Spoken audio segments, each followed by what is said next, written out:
Bisika biso bosili kozwama na kati ya émission oyo bomesana kolanda ntango nyonso ya Makoki Maboyebi. Émission ya Makoki Maboyebi oyo ekopesa makabungu na Blondine Mbaki oyo abino ntango nyonso ya Lolaka la peuple. Bongo na baimboka banso o bazwi ningisa ya kolanda bongo manaka ma RTNT na ngonga o bafandi liboso ba etando eke pona kolanda na kati ya émission Makoki Maboyebi oyo bakambi na biso banso ya Lolaka la peuple bapesa biso epusa tango nyonso akobima bipai na bipai. Ah tozwami bongo na ngambo ya Congo Central. Bongo bokotuna penza Blondine Mbaki ekosala nini na kati ya émission Makoki Maboyebi. Na ban kambira biso ya Lolaka la peuple na epusa bapesa biso tango nyonso ya koluka ba information to pe ya koluka basango na bandenge nyonso pe da bipai na bipai. Awa toningaki penza lelo kotalisa bino lolenge nini moko o azaki légende ye azali bongo abengamaki na kombo ya Nkondo po lelo azali susu te. Nkondo Camille Mbasani Samba Leporo ye azalaki bongo des études to bate azalaki bongo directeur ya étude ya kati ya ITP Kasangu et po azali moko o asali ntangwa pe na kati na mosala na eto ba ete na lokote ya li français 40 ans na kati ya mosala ya ko lakisa penza to pe ko te ya bana o azalaki bongo molakisi ndenge na oti komanya na lokote ya français azalaki bongo directeur des études na kati ya ITC Kasangu.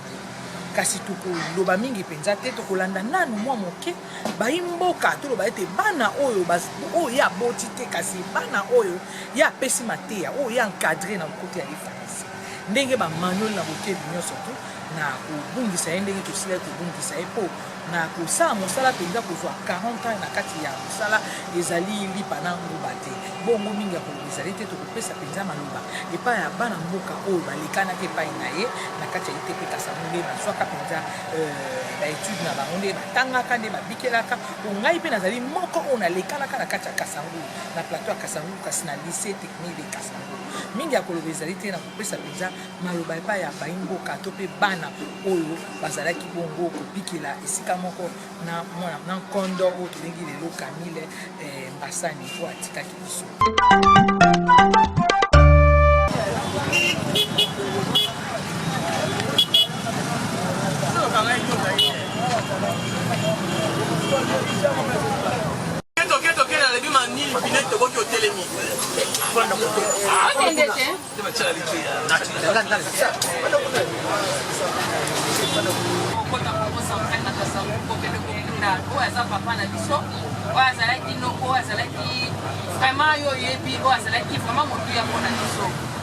Merci. Tu as été content moi na c'est la protection na yo. OK, na kozonga na protection na yo.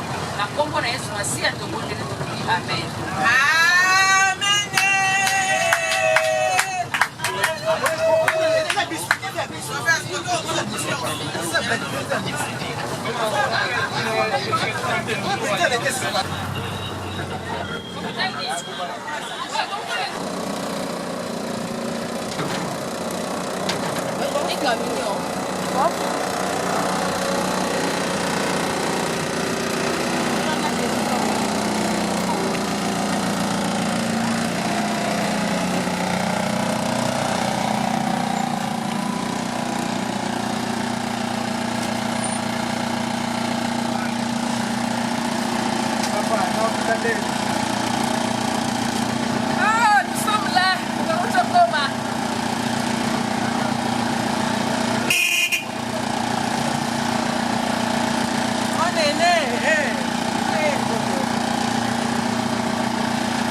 Solana va te bien.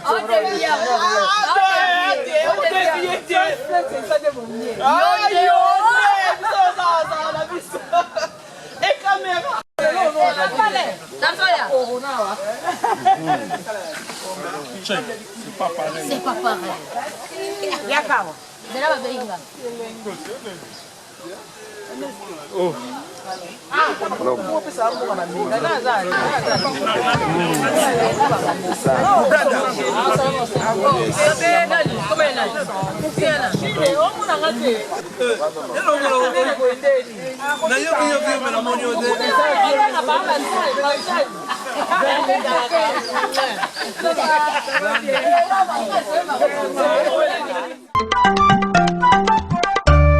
Naza souvenir ya papa Bassani parce que moi nazalaki déjà na 5e des humanitaires na biochimie na médecine na collège William Booth.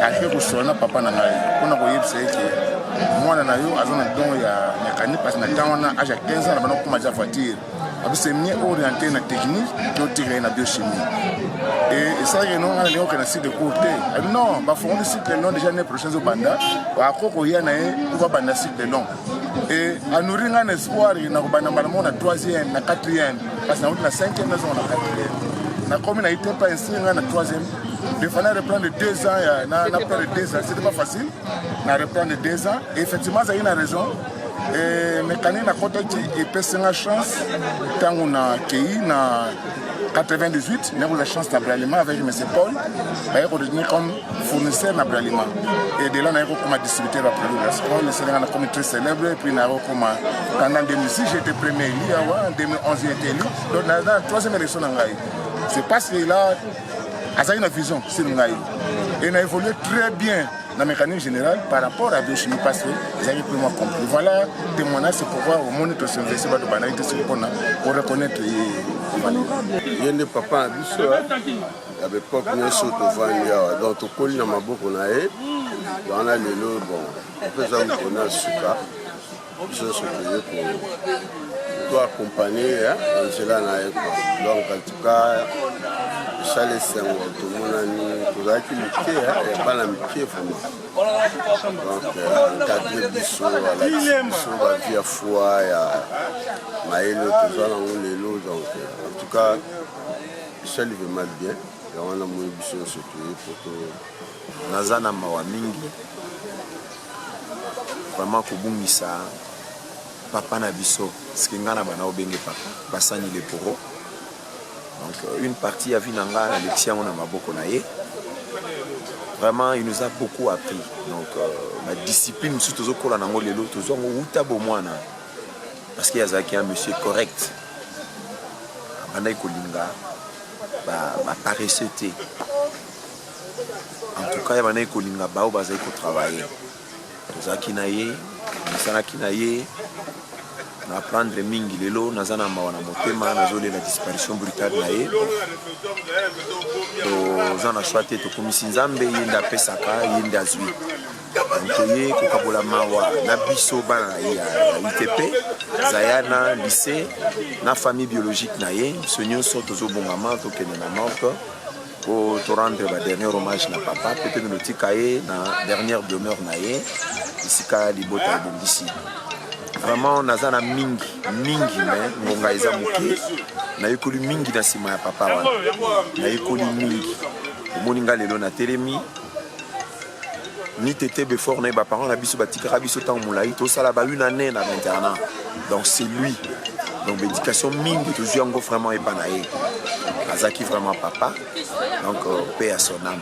par rapport à témoignage aza vraiment papa oyo encadraki biso na ndenge moko ya malamu soki lelo oyo parmi tokomi mpe mwa bato parmi na société donc éducation ya papa wana vraiment jouaki rôle mo makasi yango touti bamboka misika tobi quand même toi koassiste na liwaya le poro papa Bassani vraiment nasepeli trop après soki 35 ans soki 30 ans namoni su kasangolo vraiment esalinga plaisir à trop. Le papa était notre papa. Il nous a gardé pendant très longtemps. S'il était en ville, on était toujours obligé de passer du rond de visite. Mais comme Dieu, celui le maître de temps et ses constances, on sait quoi faire, on va toujours le rendre grâce et le remercier toujours. Mais nous sommes tous touchés pour son départ.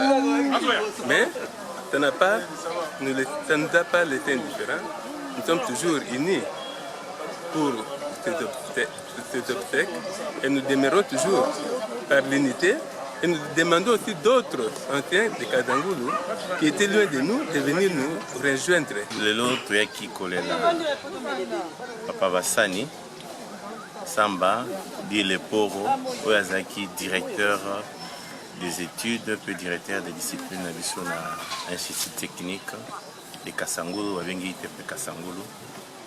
Nzambe abengi ye lelo ezalaki mokolo ya levé ya corps pe enterrement toyaki mpona kosenga ye merci koremercier ye kohonore ye na nyonso asala mpona biso principalement oyo etali ngai j'ai passé 6 ans en internat ensemble avec lui où nous avons bénéficié de la discipline naïe, le caractère naïe. C'était quelqu'un de très strict, honnête et un motivateur. Donc Azaki vraiment papa pour Nabiso. Pour ce que que nous lingo ça likambo se souvenir bien likambo on était dans zelate ce qui perd Bassani a yebi en tout cas aux un problème dans un fimbu vous avez bien moment Kulumbwa. Moi personnellement nous avons cas une seule fois à Kulumbwa. Alors na nyonso asala ki pona biso lelo tokomi ba papa peut aussi si awa toke totangi ba classe to sali ba université to silisi donc a misi ba ne belé penda ya mayele o ba bazali na mikili ya poto partout hein o batangi pe ba classe il y a des ceux-là qui sont devenus des députés des ministres ba mususu baza ba au cadre na ba entreprise ba mususu baza ba homme d'affaires donc dans l'ensemble je dirais il a bien vécu, il a fait son temps, il a fait son travail et il a dit tant Zamba Poni pour qu'il n'a coupé en tout cas les catholiques au revoir Tata Bassani, au revoir les Poro, Zambia Zomoli Monaye, après Mana Kimia.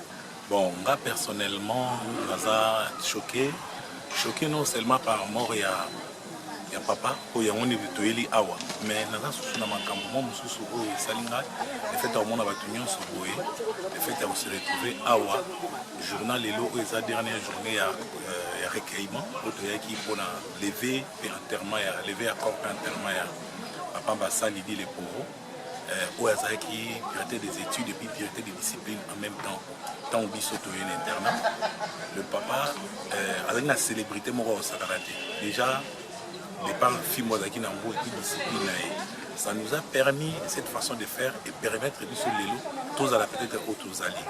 Papa wana avec Hollande la biso, papa wana avec ça les services sont directement Hollanda. Je me rappelle une fois papa uta kozwa papa Botinga uta kozwa mutu kana na batadi tangwa ye akutinga bafuka misinga muta fuka misinga zaki na air étude et après il papa Bassani les Poro. Papa tango ya sepele lo wana makasi amona ki discipline dans la katnisika donc tozaki belé mais le vieux arrivé à contenir biso nyonso bane ko sunga biso tozaki posa ya kotanga tozaki na posa ya ko jouer parce que bane ko landela biso na makambo oyo ezaki mike ba montre détail alors na zo senga na nzambe azo mona kimia Anisi lelo naza élève ya anciens élèves ya Zayana, témoignage nanga pour papa Bassani les Poro. Na papa na tant qui préfet na ITP. Papa wana azalaka kopesa na interne éducation pena malam. Na même na master. Azalaki pena kopesa éducation, to yeba papa na vraiment très bien. Même ngai nazalaka na ITP Zayana, ye kutu. Azalaki soka moninga libanda. Donc fona so peka makundu. Abanda pe kobeta malgré nazaki en dehors ya ITC nga nazaki na ITP Zayana donc souvenir malam papa na pesaka po nalinga classe donc c'est ça. Papa Bassani est arrivé à Kasangulu avant moi. Il a commencé à Zayana à l'époque ex-CEO Loya, Jean Loya. Et puis il a commencé à l'ITP en 79. Moi je suis arrivé en 80. Donc une année de différence. J'ai travaillé avec lui de 80 jusqu'à ce qu'il est tombé malade en 2012, je pense, jusqu'au jour de sa mort. Ce que je retiens pour Papa Bassani, c'est quelqu'un qui aimait tout le monde. Et il voulait vraiment du travail, surtout du côté de l'enseignement. Il a donné beaucoup d'éducation aux enfants. Même les professeurs, pour la préparation des cours, il insistait toujours à ces documents-là. Quand vous n'avez pas de documents, chaque fois, il gueulait même les professeurs. Du côté des élèves, comme lui, il faisait la tâche du directeur des études comme fonction. Moi, je faisais la discipline, donc on travaillait en collaboration avec lui. Moi, j'ai travaillé à l'école et à l'internat. Et puis, chaque fois, il me disait, Joe Chris, en tout cas, ce métier ici, il faut bien l'aimer. Et puis, un surveillant, un directeur de discipline, c'est un élément très capital. Il est l'ange gardien des élèves. Donc, il ne faut pas chaque fois chasser les élèves. Voilà ce que je détiens de Papa Bassani. Mawezali parce que tu perdre Wazali le Papa Penza. Pour la biso et c'est Mawezali parce que funéraire na il qui très bien. Tout ça mania bandeko ya Zayana ITC et de Zayana ITC parce que ya ITP ici quand il a atteint ici pendant 40 ans. Azali directeur des études de discipline na bandeko ya lycée tout ça même chose pour na olela papa wana moko ya wazalaki na kati ya plateau catholique en tout cas c'est démocratie ezali wana ya kosanga na lisusu komona na lisusu émotion eza ebele émotion eza makasi mais nzambe tika zolo komi parce que il nous a encore réunis na kati ya matanga mpe ya ba circonstances ebele papa wana asalaki ebele mpona biso papa wana il est parmi eux et on a expliqué la place de toi tu n'es pas turbulent parce que j'étais turbulent. Tu n'es pas turbulent. Moi j'étais plus que toi. Mais regarde aujourd'hui parce que j'ai fait le discipline. J'ai mis le discipline dans tout ce que je faisais. Alors les lois commis à Koumaki, après c'est une définition comme on a fait les lois. Yeba Obengae, comme on est là, elle a eu Camille Mbassani Samba. Mais du fait que Ando Linga Zala Mutaliboso, à l'Ongola M, pour attendre Bassani Azala Mutaliboso na analyse d'appel. Tana Mobulo Azala. Comme on est à la Camille, Bourou a changé un bout et comme il comble. Talana Mobulo Azala. Comme on est sous vieux balou a bipona à la Mingi n'a pas chéri. Alinga y va chéri tout. Et on va passer comme comble. On va appeler comme balou plutôt. Donc les pauvres parce que le père, il y a un domaine bien amené les pères, je dis le père Bassani, les pauvres, les pères tout dans une gala bayanké, bakinois, les pauvres. Voilà bah comme on a. Donc il était tout pour nous, il a beaucoup fait et que son âme repose en paix. Donc Oya Koufi Aza, directeur des études Nabiso. Biso toza bato ya première promotion ya cycle long en 1988. On va dire que premier cycle long na ITP za biso. Donc raison na biso eza que toroka ki décès ya directeur des études. Yango no moni biso nyonso to kitaki awa toye quand même pour honorer parce que papa wana azali papa oyo encadré biso d'une manière instructive et puis encadrer biso aussi d'une manière éducative aussi parce que des fois azalaki na biso azana na fouet côté msupe azana carotte un peu d'humour aussi de temps en temps ko sekisa biso ba blomande wana raison pour laquelle vous avez que la plupart des anciens ba génération nyonso tokutani lelo pour honorer tala papa na cadre biso na ndenge moko bien oyo azwa makundumbu ate ayebi donc taka kasangu banda tokulungu yango tozongi yango su lelo donc tozoremercie kaka makambo yango ndenge ezoleka. Papa Bassani azalaki papa mpona biso Donc après 30-40 ans de toujours na tito ya boye pour toujours considérer azalaki mpenza papa moko oyo en dehors baparent oyo totikaki na kine toye internat ye moto akomaki parent na biso. Donc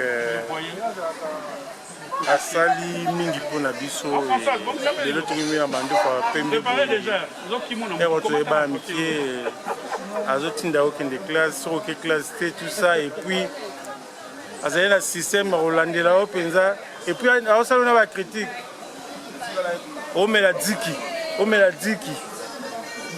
okota ntiki te nga papa yanga moluba nala mbongo mingi ata natangi te ata na chikone te azosala bino bacritique moko boye ayosayo déjà ke malgré baparent na bino malgré nini mais il faut otanga ntiki il faut nini donc babilo mosusu azosala wana esala biso ya misusu oyo mpe boye mo insistance ovanda na bwa molongo oyebiki nayeki mamba ntiki mamba nini liwe eza mpona biso nyonso me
Antiofutomuka Mudiodio kile nitina lofwapo Kadelonzo lele Yani ufwa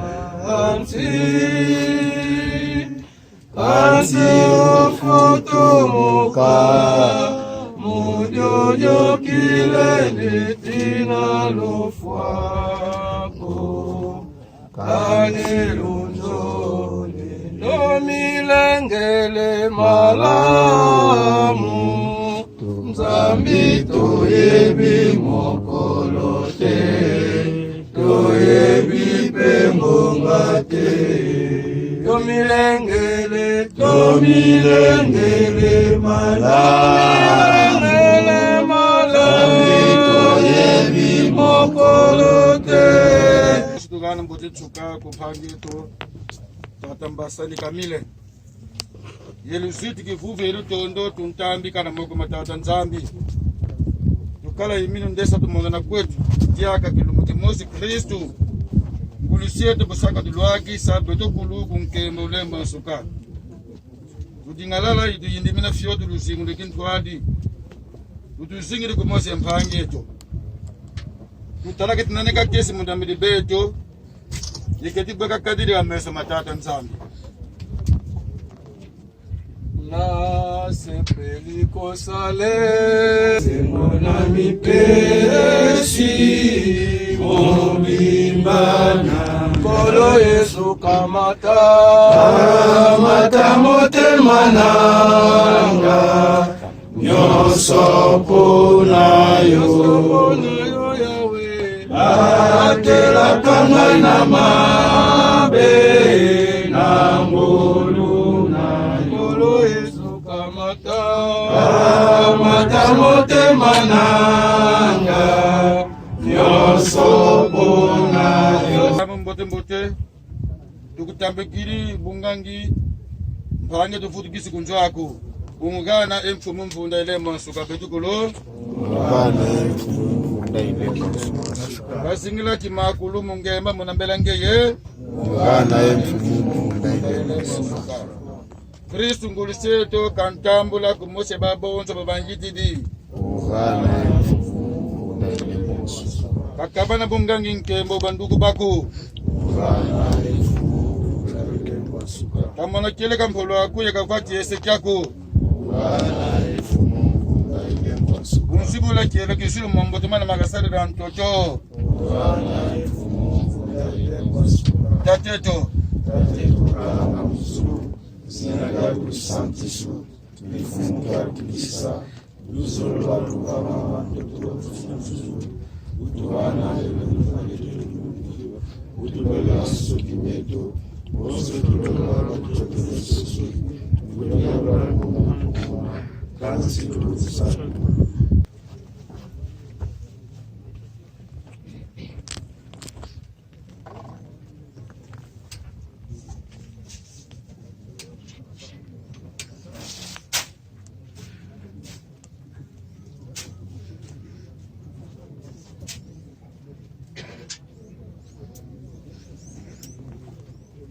Utomo kuntwala tata nzambi kumosi ya kisango kietu. Bonso mwisi wa ndumbu, mokaza mozilwa kakungepo. Bonso mwisi wa ndumbu, mokaza mozilwa kakungepo.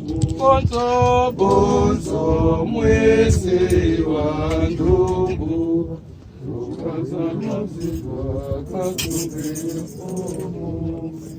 Yawengete kobokela saswalo wambila monsungina Yawengete kobokela saswalo wambila Bonso mwezi wa ndumbu Mokaza mwezi wa Kristu fula nkenda Mfumu tufula nkenda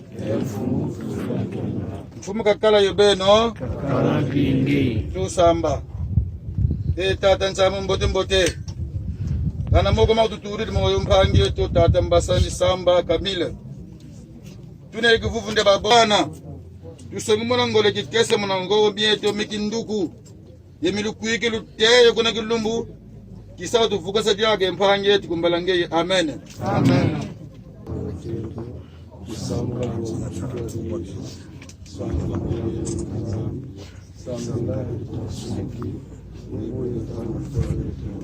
Yukukune Maria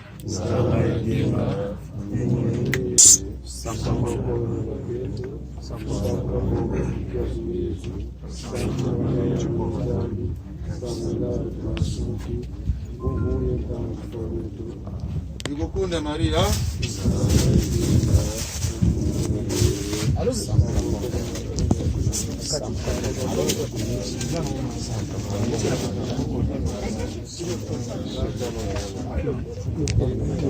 Gozela Maria Salama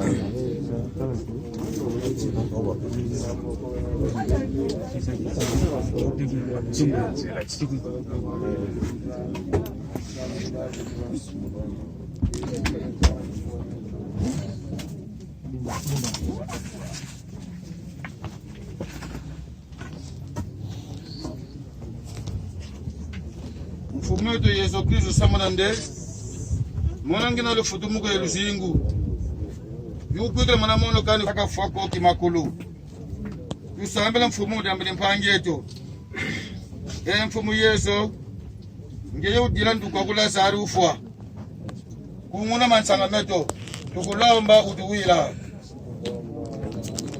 ngeye utalimisa bafo basinga lyaka gana kumpanga tulusingulo lemba suka tukulomba utuwila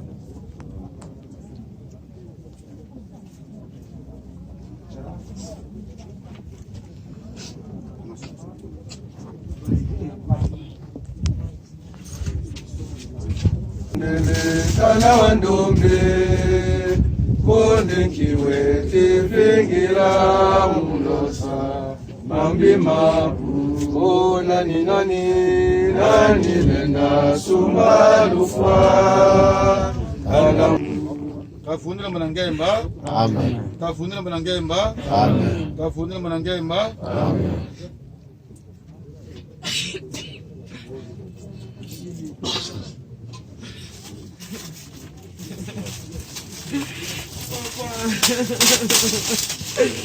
Papa. Papa. Papa Camille. Papa Camille. Mon papa. Papa Camille. Papa a dit bonjour à maman Anne Lukaku. Oh papa. Basani Samba Camille. Papa dit bonjour à Yaboli Basani. Papa. Quel est baiser moi Seigneur, console mon cœur, Seigneur. Seigneur, console mon cœur, Seigneur. Seigneur, Seigneur.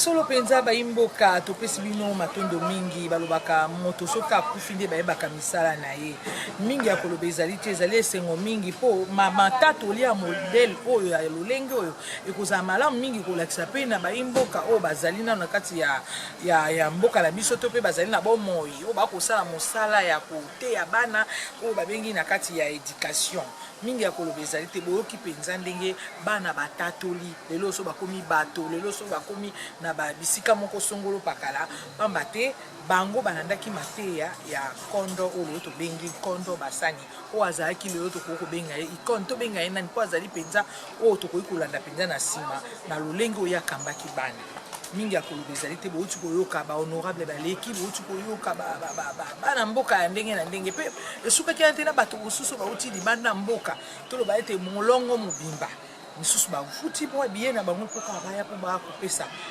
Kondo Camille Mbasani leporo bamisanga kobenga ye na kati ya etuka ya bakumoto bate na kati ya Kasangulu bapesa ye ba hommage wana ya lokumu mingi ya kolobisa te tokomi na suka penza ya émission ya makoki maboyebi lokumu ezonga epai ya bakambi na biso na epusa kitoko bapesaka biso ntango nyonso akoluka basango ya ndenge na ndenge mpe na bato ya ndenge na ndenge so akamera bozalaki bongo na Benjamin Aloji mpe lisusu na Blondine Mbaki oyo ya bino ya ntango nyonso ndenge boti kolanda penza na kati ya émission ya makoki maboyebi tokomi na suka ya émission ya makoki maboyebi bokoma na kolanda manaka ma RTNC nde tokutana na nsima mikolo mizali koya